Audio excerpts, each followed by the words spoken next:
Welcome to Catalyst Energies. My name is Dee. Thank you for joining me. I'm so grateful that you're here and this channel exists and we can still have these broadcasts for now about the astrology. This is your report for the full flower moon that was May 7th, 2020. It is a little bit late, but considering the fact that astrology is following a cycle of time, that we can use it retrospectively as well to look at what has happened, apply it to maybe what we actually experienced or observed, and use that as a way to gain deeper knowledge about these cycles. Of course, I'm going to be talking mostly about the week ahead, and as we are now in the third quarter, because with the full moon, what is often internalized and darker is more of our emotional landscape and our intuitive nature. The moon, her representation of our feminine self, is at a point at the full moon where she is reflecting what is otherwise unseen based on the light of the sun. So it's a good time to fully see what otherwise doesn't really get to see the light or isn't often illuminated fully by the light, because it is part of our internalized experience. And from there, we get to see what the full picture of what isn't working, what is working, and what needs to be shed away as we then move towards the second half of the lunar cycle. So there were considerable players in the full moon. Obviously, the moon is in Scorpio. It was conjunct. The moon also shortly after that was conjunct with Mercury, also in Taurus. The sun is in Taurus, and Neptune was a real big player as well. And then as the moon moved through Scorpio, this is the realm of the shadow, is the realm of life and death. I think with the full moon, we really got a full illumination from the Taurus sun about the cycle of life and death, and specifically at a point where if you are able to see simultaneously the brilliance of the cycle, even though you know that what you're looking at is an indication that the cycle is ending. So the Sabian symbol for 18 degrees Scorpio is the multicolored splendor of the autumn woods. Basically, is that when you see the deciduous trees in autumn, and there are all these magnificent colors, and it's just this beautiful landscape. What you're also looking at, as much as it delights your senses and is so just awe-inspiring in a lot of ways, especially on the East Coast, is that you're also simultaneously looking at the end of the cycle, the life cycle of the trees dying. It is evidence that this is happening. And so at the same time, you are acknowledging the cycle, accepting and embracing the fact that the death process is part of the natural process. And in fact, it is creating something so beautiful to behold. And it's very cyclical, right? It's something that happens year after year. And so it is a recognition of how, especially Taurus is about the natural cycle. And when the light is shining on the moon, that is really getting emotionally deep into what is already very deep waters with Scorpio. It's fixed water. It's an appreciation of the cycle and an embracing of the cycle and an illumination of the fact that it is a natural part of life. And this is it's something emotionally that is being shown to us through the light of the sun. So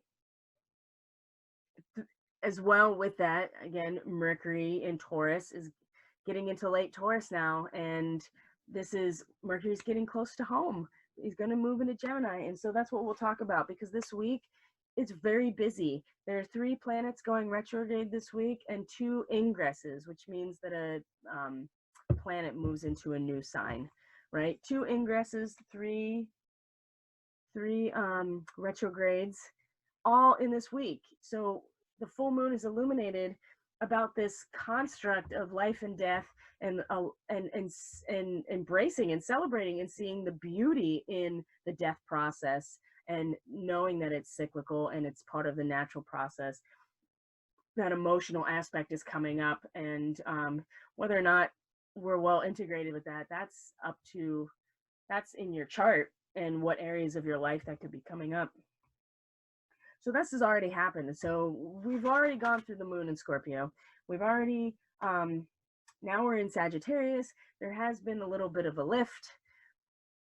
You know, we've learned a lot, you know, because not only was there the full moon, and then the moon in late Scorpio had a sextile with Pluto in Capricorn, retrograde Pluto in Capricorn, Jupiter in Capricorn, and then sextiles the newly true node in Gemini, and then she moves into Sagittarius. And so not only is the full moon intense, not only is it connected to Neptune and Pisces right now, which is just like there is hope for this beautiful abundant future that you just have to trust and just feel in your body. There's, you know, Neptune too. It's just like it's so powerful that we feel it and we see it in our dreams, but there's no real like manifestation in physical reality at all. We just have to like just have the hope. It's very innocent. And then Mercury and Taurus, all of this connected to the full moon, and then the moon passes. This is all yesterday, passes over sextiles Pluto and Capricorn, which is just completely like unraveling everything that our culture is based on. And then Jupiter, which is just expanding in this late Capricorn energy, which is like, oh, you know, look at all of the potential of what we can build. Um, it's so interesting. Jupiter's climbed the mountain and is now up there, and it's just like, oh, look at just expanding on all of the voices coming in, which is, I think, really nice because there is a lot of support happening right now for that it's like cheering for humanity to like finally like wake up and for us to really come together. So yeah, the moon is in Sagittarius, and this is Friday. It's kind of, you know, sextile Saturn in Aquarius at 2 degrees, right? So the moon now is in Sagittarius, and we've learned a lot already. And now through today, we're starting to gain some optimism, starting to gain some hope, starting to feel emotionally drawn towards just, you know, understanding, searching for the truth. You know, Sagittarius also is very masterful. There's a lot of wisdom. Sagittarius rules, you know, philosophy and religion. It's really about the big picture with Sagittarius. That's really what they're interested in, is just the big picture. The dark side of Sagittarius is that when you start to get a real sense of understanding and you see how powerful it is to have understanding and to use that power that's created from the connection we have with each other, because that's the Scorpio realm, is the power that is part of our connection. And it can either be used in a way that's beneficial or it can be manipulated. And that's really what we're seeing a lot of that come up too, like how powerful we are and how easily we can be disempowered for somebody else's benefit, and how easily that power is manipulated. And this is a lot of where we need to keep our focus, really, because as we move into Gemini season and the North Node now in Gemini and the South Node in Sagittarius, it's going to be a lot about where we're collectively headed, which is a new set of data points, right? Just more information, and specifically being able to take in and simultaneously look at the opposition every time we take in information.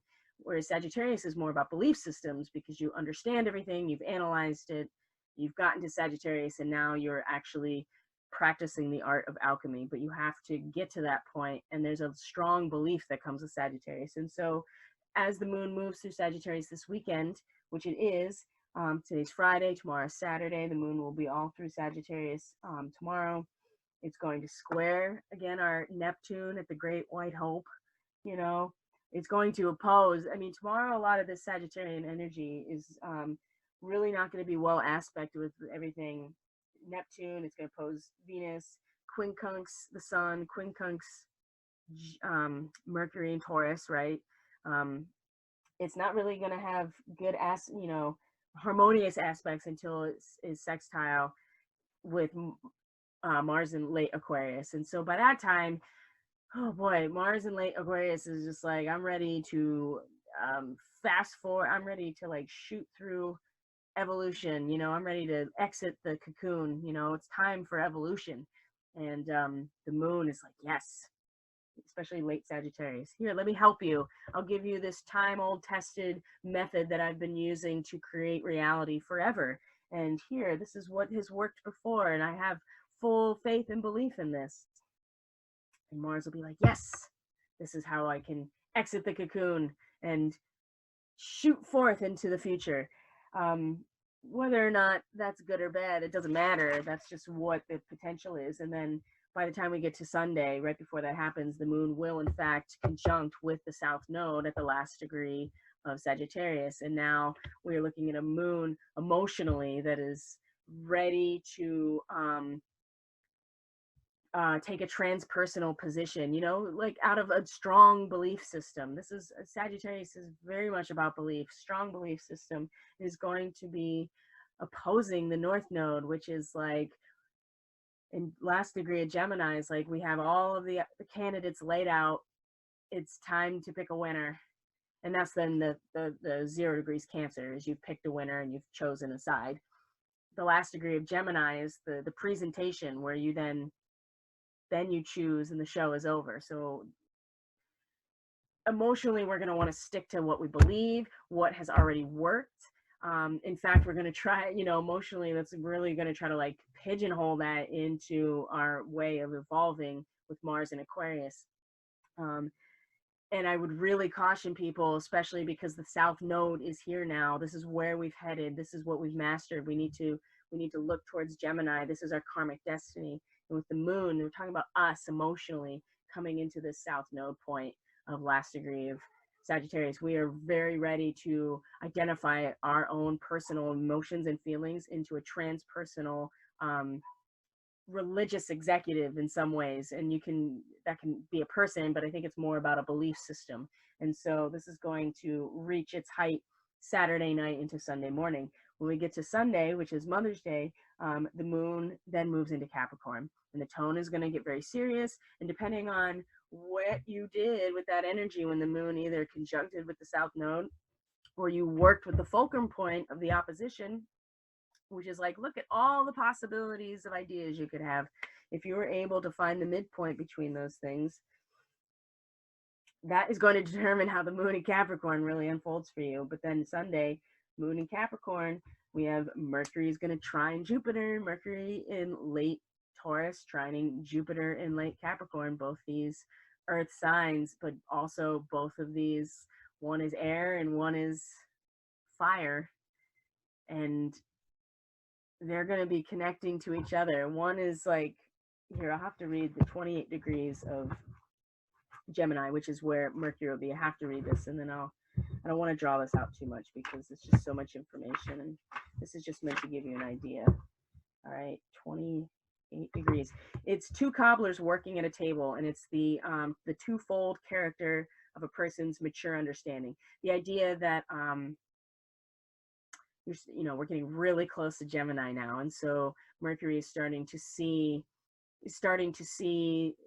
physical reality, material reality actually differentiate into different aspects in a very real way. And Mercury likes this. It wants to entertain ideas and wants to see different things. And this is really important. It says it is impossible fully to understand, Sagittarius, anything except when its opposite is taken into consideration. This is something that we absolutely are going to need to do, and it's going to be Jupiter is going to go, I'm pretty sure it's going retrograde at the degree it's at. Yeah, it is.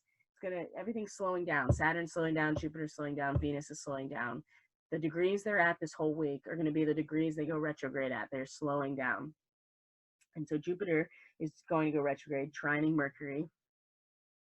This twofold character, the having to take the opposite into consideration. And Jupiter is just like the full realm of ideas from which he's able, that has allowed everything that the culture, the society, and the economy has created, the governments, everything, the whole structure that's been created does now allow like a free flow of spiritual ideas that you can just kind of pick and choose from.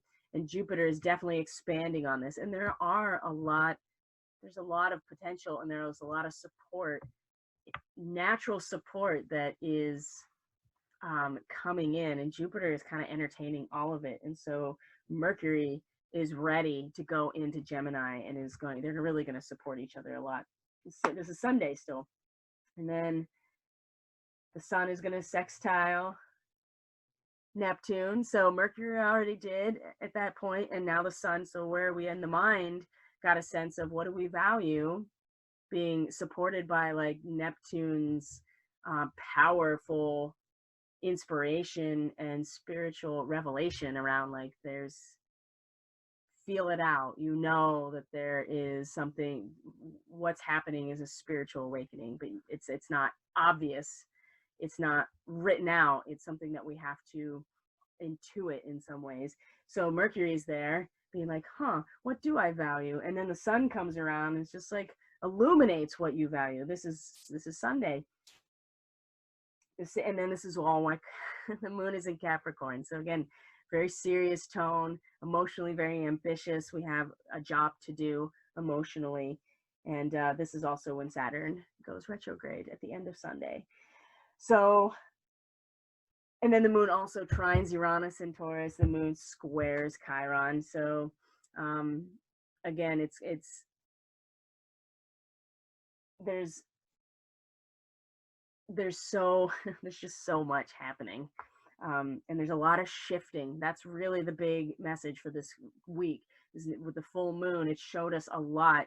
And now everything is kind of like changing gears. We have, like I said, 3 planets are going retrograde and 2 planets are ingressing into new places all in this week after this super full moon. So things are going to come to a halt. They're going to reverse. They're going to go back over old territory. And right now, we have this chance right now this week to start to really get a handle on what the full moon meant and really start to look at what we have to let go of, what we need to identify in ourselves. And we're talking about Scorpio, we're talking about power dynamics, we're talking about the shadow, we're talking about the power in the opposition. Are we going to be disempowered by repelling, or are we going to, empower ourselves by seeing what we can all do together?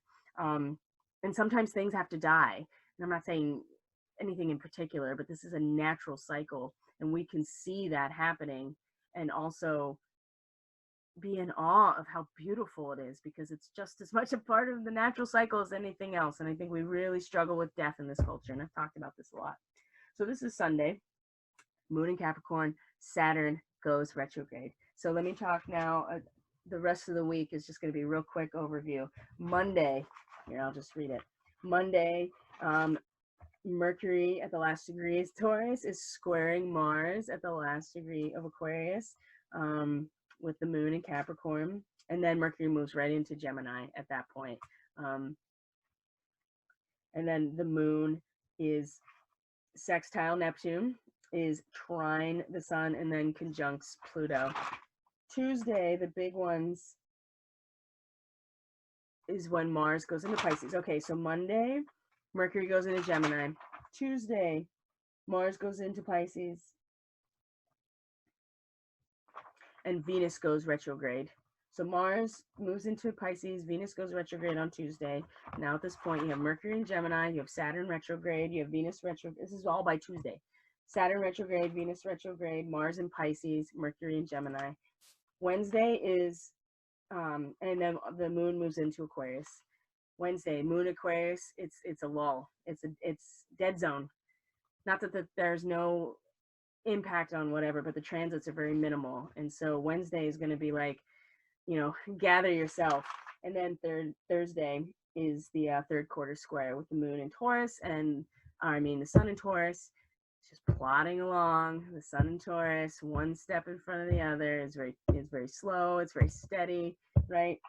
And then our moon is going to be in Aquarius, the third quarter square, and it's really going to be, are we going to cultivate a natural environment for all of us to enjoy, or are we going to focus on, I would say emotionally, are we going to try to, what's the word I'm looking for? Fast track our own evolution, because both of those things seem to be about the collective, but one is about a natural process unfolding, and the other is like this emotional, like sense of the future. And this is really the crisis in consciousness. What are we going to do at this point? This is when Jupiter also goes retrograde. And then the sun trine to Pluto at the same degree as the third quarter square. So not only are we squaring, but the sun is supported absolutely 100% by the retrograde Pluto that is pulling out every thread of this cultural rug. And we'll come back and finish the job in January. So it's not like this is going to be over anytime soon. But what Thursday is our opportunity. Are we going to provide a space for everybody, a natural unfolding space where we all can enjoy, or emotionally are we going to push through to this futuristic kind of collective experience? Remember, the moon is transient. It's just our feelings. We're going to feel this crisis in our consciousness. And everything about this whole lunar cycle has been about trusting the natural unfoldment of this process from a very spiritual perspective. And we're going to get tested again with this third quarter square, and then we'll move into the last quarter.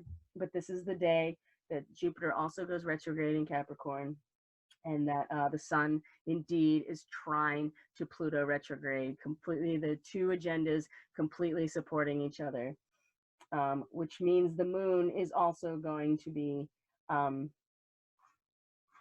which means the moon also is in is in square to not square, not square, it's a different word. I'm sorry, I just totally lost that, but that's okay because we're at the end. And then our moon will move into Pisces, and we will move into the last quarter of this incredibly powerful new moon cycle of Taurus. And Ramadan, the month of Ramadan, will end with the I do believe it'll end with the new moon in Gemini around the 22nd or 23rd. And so by that point, it's going to be a new ball game. But this week specifically, we're going to feel everything coming to a grinding halt. So I hope that was helpful for you guys. I know that it was late, and sorry, but not sorry. I feel like that the full moon really gave me a lot of cause to take a step back, and I had to reset. My mind went, and that's fine. But I am here now, and you can come back and listen to these aspects. And of course, I'm going to be posting every day. So moon in Sagittarius this weekend, just be mindful of, how emotionally attached you are to the belief systems, to being to the truth getting out there, to what you consider as truth might be dogma. Also, but very optimistic and very much about seeking the truth, and that's okay too. Just remember, when Sunday rolls around, at that point, the moon will have been conjunct with the south node at 30 degrees Sagittarius, and we're really going to be kind of in a position where we emotionally going to align ourselves. And that's not going to be forever, but it'll give you a really good sense of what to expect in the coming week. So, all right, this is the full moon reading that, or astro report, that also went through the weekend and is also for the whole third quarter of the lunar cycle. Everything you need is in the description box below. I am doing readings by donation, and I'm doing distance energy work on a sliding scale starting at $25. So if you get to me on Facebook or email me, and all that information is in the description box, then that way you can get on my list for a reading or energy work in the near future. That would be great. I'm in a unique position right now where I can offer that for donation. So take care, everybody. Have a great weekend, and I'll see you on the next video.